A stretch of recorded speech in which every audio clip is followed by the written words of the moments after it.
Today we're making dessert with the world's most expensive spice. Here I have my saffron by the brand Moonflowers. How cute is that? I can already smell the saffron outside of the packaging. So I'm gonna add my saffron, grind it all up until I'm left with a powder-like consistency. It should look like this.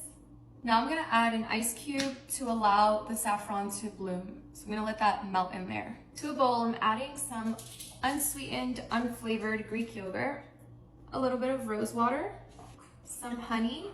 The ice has melted and I'm just gonna use some of this liquid, a pinch of sea salt, and mix. To this glass, I'm gonna add some blood orange to the bottom, some of our beautiful saffron rose yogurt,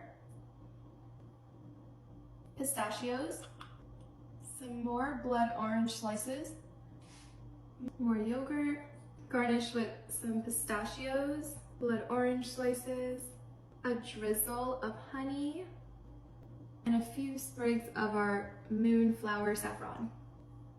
Look at how beautiful that is. Let's give it a try.